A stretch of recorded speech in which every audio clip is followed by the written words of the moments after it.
Hello, and welcome to the Cubicorn Games Podcast. My name is Dustin Morbido. It has been some kind of couple of weeks, which we'll get into a little bit. Specifically this last one. Yeah, as we end our freaking 2025, and joining me to close out yet another, still mostly wonderful year, all things considered. Oh, a few hiccups recently, perhaps. Lorraine Morbido is here. It's true, I'm here. Oh my gosh. This is going to be our last show of the year. Yeah. It's going to be our last show for probably about a month-ish. We always take a little extra time during the holidays, at least off of podcasting, to kind of reset, get with family, chill out a little, come back into the new year strong. So we'll still be working on game stuff here and there when we can, but in the interim for podcasting stuff, we'll probably take a little bit of a break here. But boy, the last, like you said, I guess not quite week as of this recording. As of this posting, a solid 7 days of... Yeah, has been absolutely insane. So, and I do think, because I was tell this to other people too, but I think I might have even said it on here the last time of like, oh yeah, we haven't had anything weird happen. Yeah, good job. This year. I Thanks know. a lot. I really jinxed it, didn't I? As of about a week ago, my dad had a pretty serious heart emergency. Got him he's getting care. He got him into the hospital. Double bypass. He had a double bypass surgery yesterday, yeah. as of this recording. And at least for the moment, he's recovering well. Mm-hmm. So it's still an evolving situation. We'll see how things go. But certainly that has taken up most of my attention in the last 7 days, give or take. But he's doing as good as he's going to be doing for having people crack open his chest and poke around at his guts. So. I'll take it. I'm very, I think so far we've been very lucky. Well, hopefully it'll hold out, and he'll make a full recovery, and it'll be awesome. But we'll be ready for anything. It's just been absolutely nutty, and I don't really have anything else to say. I'm just sitting here, kind of compiling still, I guess. But my mom's been doing real great. She's a trooper. She's been holding up, and I've been doing my best to support him or support her supporting him. Yeah. Lorraine, you've been doing a great job. Being there for me, being there for her.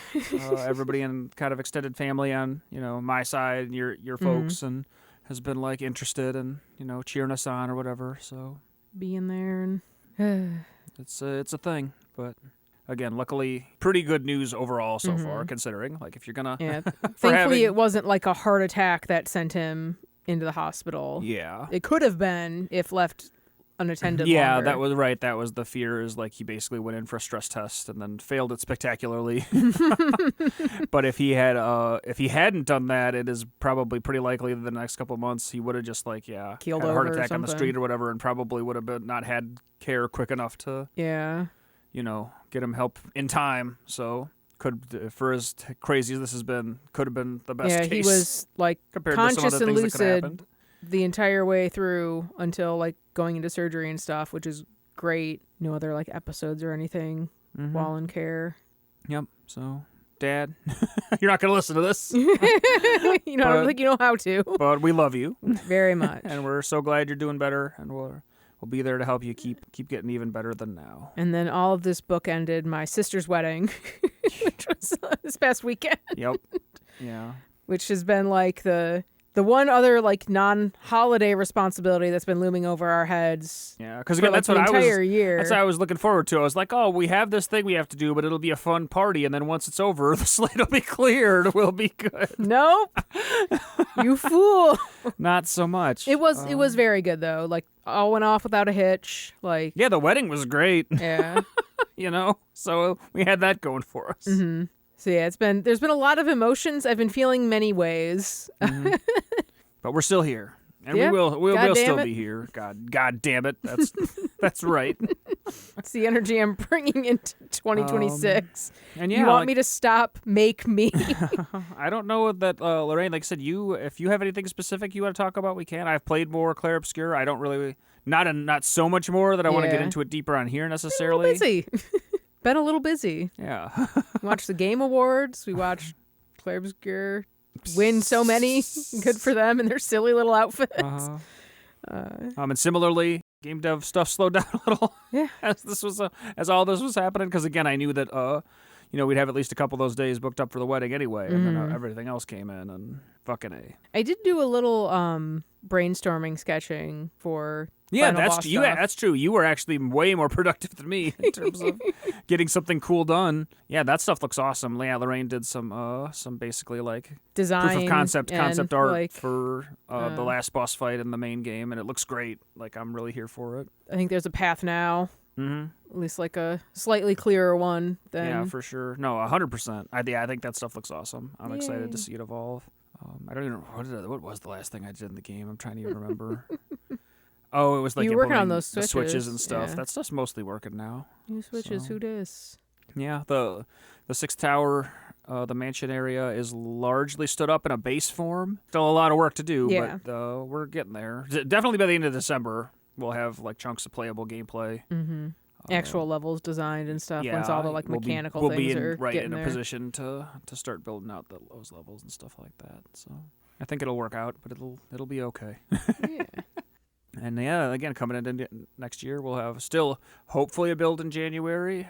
I guess I'll say right now I will lightly reserve the right to either try to roll everything into the March PAX build or at least have it very deep into January, depending on because again, I'm going to be on. Yeah, I want to be available to help my mom and dad with anything they need. We have a lot of that kind of stuff. He's less, capable. Thankfully, we live very close, so that's not like it's not like, oh God, like they're like an hour or two away or like a flight away. Like we're extremely close by, so that isn't like.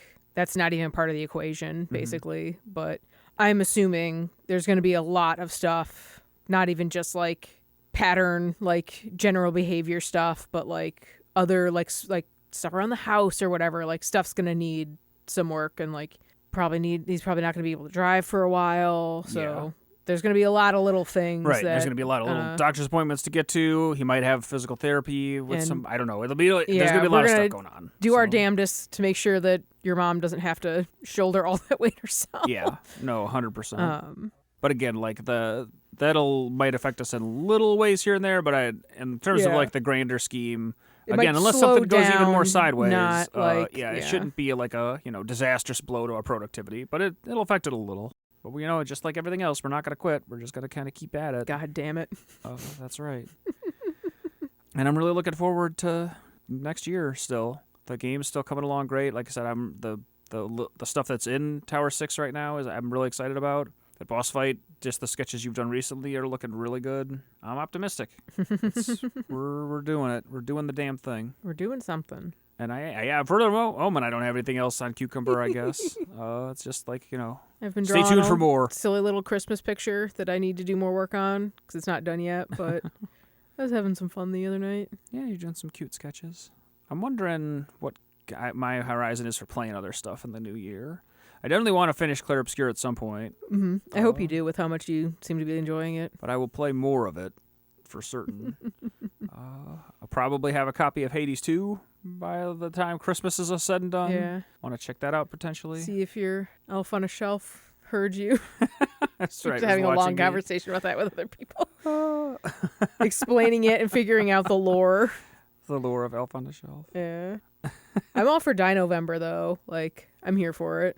Sounds cool as hell. And then we'll go from there. I'm trying to think of what else is on the horizon or that's been out really recently that I kind of want to give a shot. I know there are things. Nothing immediately springs to mind. We're going to get you a copy of Air Ride soon. You can try that out and see how you feel about it. Kirby's Air Ride 2. I don't know if you heard any of this, but like there is no DLC plans for that game. The team has completely disbanded that made the game. Like, well, because Smash Brothers, I guess, is weirder, but for Sakurai's non-Smash Brothers, products, it seems like that's been the way. I don't know, but like I saw a lot of like people reporting on that, and I was like, why is that like big news?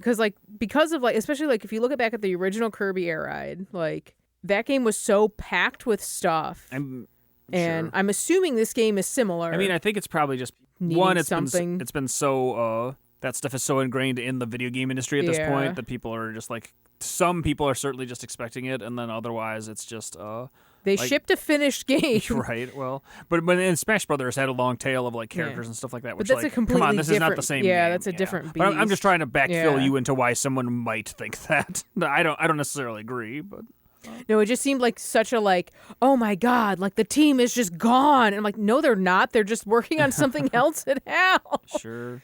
Leave them alone. Like, I'm sure Sakurai loves the idea of just shipping a game and leaving it. Like, never ask me for anything ever again. But yeah, I honestly, like, I don't really have anything, like, particular that I'm even really, like, super looking forward to release-wise. Like with most years, there's nothing that's really on my radar. Like, I did play the first of the 3 Digimon Story Time Stranger DLC pieces that came out last week, which I was not aware was out until the day after it was out, and I was like, cool, I'm gonna go play it. It wasn't super long, but it is like a little repeatable thing if you want to just go in and like grind some like good leveling in like materials and stuff like that, like big items. There was a lot of stuff you could just kind of like pick up that was really good, and they're all like, oh, watch out, these are like end game fights, but like my guys are leveled to fight the Mega Plus final boss, which is harder than anything in the difficulty that I'm on right now. So I was just like, yeah, sure, whatever. Bam. Steamrolling everything. But it looks like they're all telling one big story. So it's just pieces of something, which is cool. Like, it was bespoke from the thing, but it was still like in the same like vibe. I enjoyed it. Beat it in like an evening, but I wasn't expecting like a whole huge like 20 other hours dungeon. Yeah, I was not. That That was not what I was reading these things as being. They're adding a couple new like evolutions and stuff like that, and there's just this other extra story stuff. It was neat. The funnier thing was that like 2 of the 3 new evolutions that they introduced were specifically from Digimon World Next Order. Like, that's where they debuted in. So I was like, oh my God, like I just saw you guys a couple months ago in that game. So seeing them again, I was just like, oh, hi. That was fun. And it seemed like almost like vaguely kind of like hinting at like some connection to that, or maybe I'm just reading into it weird. But that was cute. All those games kind of like blend together, and there's like some sort of like shared universe type deal because there's like at least one character who kind of like appears in most of the RPG games, and then all like she was in Digimon World Next Order. I first met her in the Cyber Sleuth games, and she's also in Time Stranger, but just plays different roles in all of them. So like seeing her again, I was like, hey, it's just fun. There's like silly little things like that. But otherwise, like I think the only things that are like immediately on my radar is like I did start playing Astrobot.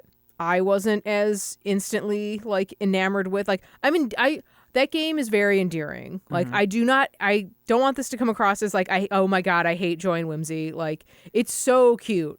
I love Astrobot as a character. I love all the like the silly little like references, how cute all the like the enemies and environments are and stuff like that. Like it's so charming. But I think I'm just like butting up against like how the levels are designed a little bit. Like some of the powers I'm not like super thrilled with. I wasn't like super thrilled with them in Astro's Playroom either. Like, and they were, I would argue, worse there because you had to do motion control, like tilting the fucking controller and doing stuff. You can turn that all off in Astrobot, but like the levels feel like a tad long for me. Like I'm still having fun, but it's just kind of like, oh my God, like every time I like turn a corner instead of like seeing the end closer, and like half the levels have like little boss fights in them, and I'm just like, I don't want to be doing this. Like I'd rather be doing the explory platformer stuff as opposed to like doing like 3-hit like very rudimentary cycling stuff with these bosses. It's just a little annoying. I'm like most of the way through the second world, I think. I've completely beat the first little galaxy or whatever, and I'm in the second one now. Okay. Yeah, I'd be curious. I haven't beaten it. I want to beat the game. I'm not sure if I'm going to 100% it. We'll see how I'm feeling. Well, again, so don't feel obligated to. I'd be curious because it could be a little bit a mood thing. It could be a little bit just different strokes for different folks. Or it could be maybe a warm up to it a little bit more, because I do feel like that's about the time, like almost where you're at, like a little further past that, probably around like the early parts of the third galaxy. I was like, all right, I'm really, really digging this. Like that's kind of what Brian was saying too. So I'm curious to see how that is. Because I do think it's like that early half of like the first 2-ish galaxies are a lot more, they introduce like the thing that keeps the game fresh are that they're just always introducing little fiddly mechanics with the different abilities. But like you said, how much you are into that will vary between how much you either like, or like you said, and perhaps the kids with the motion control ones can tolerate I like each individual ability. The monkey power up is basically the same as Playroom. Yeah. And like I fucking hated that one. It was so much worse with the motion controls, but it's still pretty bad. Like I don't like it. Yeah. Like using it makes me angry. But then I feel like in like the third one and on, and like the side stuff you'll find, like the secret stuff around there.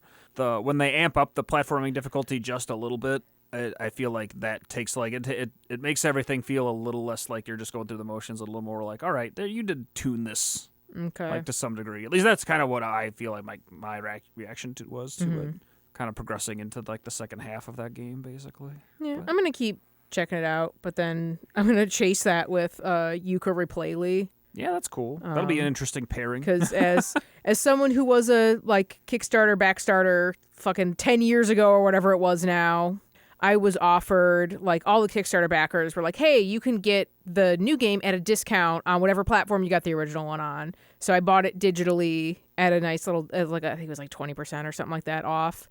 And, like, I really enjoyed, warts and all. There were some parts that were very dated feeling and pretty clunky in original Yooka-Laylee. And it sounds like they've, like, buffed out a lot of rough edges, straight up removed some things, like just replaced them with other stuff, and like put a lot more, like a higher level of spit and polish on this one afterward. So I'd be really interested, like as someone who loves a rare 3D platformer, I'll be really interested to see if I can remember. I haven't played that game since I 100%ed it way back in the day, but I want to play it again, so I'm looking forward to giving this reimagining, revision, remaster, not really a remaster because it's like more than that. Give it another shake, see what's up, see how it feels. But after that, I have no idea. Yeah, we'll see. And again, like we were trying to talk it off the podcast, I'll be really curious to see what this coming year is for Nintendo, because still having owned a Switch 2 now for like the better part of a couple of months, I mean, I have played it for like 2 hours maybe. Yeah. You'll get to Donkey Kong eventually. Yeah, I will get to Donkey Kong eventually. That is a thing that is on my radar that I would like to play. Because you were going to follow your Astro with that. And at some point we just got pretty busy, and then you got sucked into Expedition 33. Give that a shot.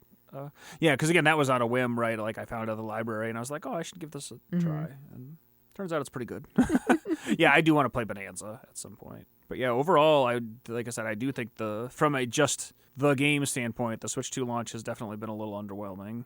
And so we'll see what this next year is like. I wonder what kind of stuff they do or do not have in the chamber for 2026. Yeah. It'll be interesting to see what comes out. Indeed. Interesting to see how soon we get a Smash Brothers trailer. Now that Sakurai is he was allowed freed to up have to his do fun. another thing. Yeah. Yeah. Who knows? Put him back in the cage. Put him back in Final Destination. You live here now. Yeah, we'll see how 2026 goes games-wise. I'm sure we'll find some cool stuff to play in between working our asses off to get our own game done. I mean, I ended up playing more games in general this year than I have in many years. Not exclusively in part to the fact that I did stop playing Destiny 2, like back in May or whatever was the last time I had booted it up, or I think that's probably right. But like, I even dipped back into our older games catalog. Still want to play Tales of Vesperia again at some point. I think might have been yesterday was the 30th anniversary of the Tales of franchise. Like, it's been 30 years since Tales of Fantasia came out on the Super Nintendo, which is really cool. And they had a lot of like promotional stuff, like art of a lot of the like main protagonists, and we're like maybe hinting at actually doing a fucking Tales of the Abyss remaster, which I would love. I want to play that game again on a modern thing so bad. Because they're like, oh, we've been focusing on more of the newer ones. Like, literally PS4 games getting remasters. Not touching this PS2 game. But they're like, we want to go look at our older ones. Because there's a lot of games that have just been, like, either never actually localized in the U.S. or, like, just haven't been touched in a very long time. Or never made it out of Japan, period. A lot of the franchise has had a weird, just history in general. I'm just, like, I don't have it, like, there hasn't been, kind of like this year until, like, there was more concrete information about Time Stranger, like, there wasn't anything going into 2025 that I was, like, super interested in. It's kind of the same spot that I'm in for 26, like. Yeah, I'm sure, again, every once in a while a thing just comes along, like, that spark of, like, oh, I should give that a shot. Just, like, something leaps out at you, and you want to try it. We'll find some games in 2026 in between we're making stuff.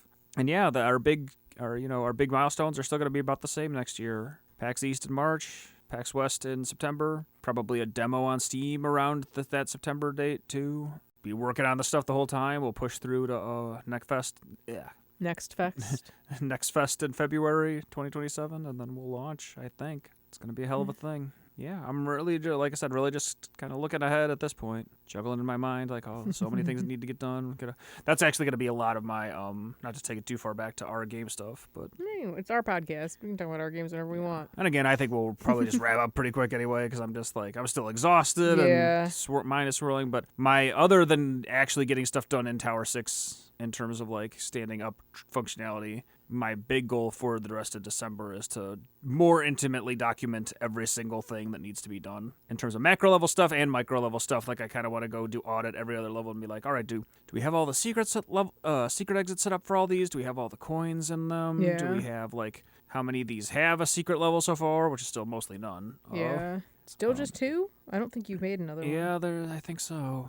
And, like, how many pieces of sound effects are missing, how many, like, music chunks are missing, just, like, really itemize every fucking thing and get it all laid out and then start continue to knock things out from like a very complete list. So that'll definitely be in my future in the next couple weeks. Honestly, I don't really have much else, Lorraine. If there's something else you want to get into it. Otherwise, I might, like, again, just have some thanks for folks, and then we might just call it a year. I don't know. Not sure if I have too much else to, like, super add. Like, my, like, original work for me for the game is rapidly approaching an end. Like, asset-wise. Like, there's only so much left that needs to get made. It's a much shorter list than the rest of, like, I'm just going to be shifting gears to doing other stuff. But that's really weird to think about. Because I do obviously have some really big stuff still to do, but the day-to-day grind, the day-to-day grind of, like, just churning out, like, especially, like, environmental assets is literally almost done, which is very bizarre, because it always seemed like there was just, like, there's always more. There's so much more, like, especially because of how, like when we went back to, like, really restarting development on Cucumber, going back to, like, almost like fully resetting back to Tower 1 and then rebuilding from there. It's just been like, oh yeah, there's just always more. And then the more that I look at the fucking world map, and it's just like, oh no, you can actually go to all 6 of them now. Like, that's crazy. So weird to think about. Because it doesn't, like, maybe it's just because it just felt like there's just always, like, so much more left to do. But, like, we have done a lot. Like, there's a lot in this game so far. And, yeah, it's just weird to think about. We had kind of been having that, like, almost side conversation with Daylight Basement's own Chris the other day. He's like, how did you guys feel when you released your first game? Like, was it okay? Yeah. And, like, at the time, we didn't really have any energy to think about it because we were, like, crunch till we die mode, basically. Just get the thing out the fucking door. And I think it's just because we kind of, like, cut our teeth on that. Like, I'm not, like, going through any, like, sense of loss with, like, Cucumber or anything, but it also kind of feels like it's more just, like, awe of, like, oh, it actually is going to be done. Like, it's going to be like all the stuff that, like, we kind of, like, roughly outlined on, like, whiteboards or in, like, margin notes, like, over a decade ago is finally getting, like, built out. And, like, most of it's done, and it's getting done. It's weird to think about, because, like, it didn't go through such a big, like, paradigm shift like Down the Drain did. Like, it's been pretty standard the whole way through. Oh, sure, and in terms of, like... like, what the game is. Yeah, it's been much more solidified from the jump, what its final form would be. But it has still grown and changed so much still. Like, it is such a much more polished, like, whole concept, which is just, it's really cool to think about. Yeah, man. Just makes me happy. Like, if we can actually finish this game like we want to and finally actually get it in people's hands, it'll be kind of crazy. It's going to be wild. Making stuff is pretty neat. Hell yeah. It's a weird process, but it's cool. So yeah, that's my advice for you guys. Get out there and make something. Hell yeah, make a thing. And on that note, I think we might just wrap it up, because again, it's been an exhausting stretch of days, and it's an exhausting time of year. Time of year, that's true. And we have lots of stuff to get done for all family, for personal reasons. Yeah. There is lots of game stuff to do. So yeah, we'll start our little podcast hiatus just about now. Thank you to so many people in our lives. Yeah. Thank you to my mom and dad for hanging with us all this time. Again, like I said, more than anything, I want to pay it forward to them as he recovers to get back on his feet. And we couldn't do half the stuff we do without their help. Yeah. They're such a big support. Like, you see that, like, fucking, like, silly, like, it might be like an XCD, whatever. What is that one? XKC. Yeah, comic where it's like the infrastructure of the internet's being held up by this, like, one little thing that no one touches. It's like, right. it's all of our game stuff, and, like, that support is your parents. Like, they help us so much. Even if, like, I mean, they don't have to be on the floor, like, showing off stuff or being in our office working on things. Like, their support is literally immeasurable. Yeah, when it comes to, but like, similarly, again, thank you to everybody in your family. Like your mom and dad got us all those cool shirts and stuff. They've let us borrow the car when we need it, which is amazing. Paul and Jillian are so cool, helping us out at PAX. They're going to be doing that again, which is going to be exciting. Just other people taking a general interest. You know, it's been amazing. Thank you to everybody who's played the game in the last year. I know, again, it's just so crazy. We went to PAX and people were so excited, and then we, went to GDQ and people were pretty excited. Like it's been another good year of really solid reactions to the thing, which is just awesome. The reactions only get better. Like, honestly, like, that's, like, as we've been able to really dial in stuff, like, first glance reactions are like, oh, that's kind of cute. But then, like, they're like, you get your hands on it, and it's just kind of like, like, you feel like, I know we had more reactions like that at SGDQ simply because of the people there. Like, these are people who, like, even if they can't physically lift up the hood, they can infer a lot from just game feel. And the one or two people there who got, like, really super into it was just really cool to see, and gives me hope that we are on, like, a pretty we've got a pretty good, like, path that we've kind of, like, started laying for ourselves and have been walking down for a while. I think we're heading in a good direction. So yeah, thank you to everybody who tried the game this year. Thank you to everybody. Either in person or just in our Discord. Yeah, I was going to say thank you to everybody in the Discord for hanging out. It's awesome to have a little pot of people in there, even just chilling, like, just kind of being around while we continue to toil away at a bunch of nonsense. Lost some of our time to, like, go in and, like, have more regular, just, like, hang out in the voice channels and just chill. Maybe we'll try to pick that up again. Like, yeah, very possible. At some point, it's just we're busy. Yeah. And thank you for listening. Yeah. Anyone out there who's bothered to hear us yap about anything, very much appreciate it. And yeah, I think with that we're going to call it a show. If you'd like to be involved and check out the stuff we post, please go to the Super Cucumber Steam page. Just search for Super Cucumber on Steam. Wishlist that because it'd help us out. Click the Discord link that's a little bit ways down that page and come join in the Discord. Yeah. And chill. If you make stuff, as I suggested, and you want to send us a cool video game thing you made, email us at podcast@cubicorngames.com. You can follow this show on Apple Podcasts, Spotify, and many other places that podcasts are found. And I hope everyone out there has an amazing holiday. Whatever you celebrate, enjoy it. Hopefully you get some time off of work. Have a safe and hopefully good new year. Yep. And then we'll see you on the other side. We'll see you in 2026. So Thank you so much, everybody. Take it easy, and we'll be back next year with more podcasts. Bye.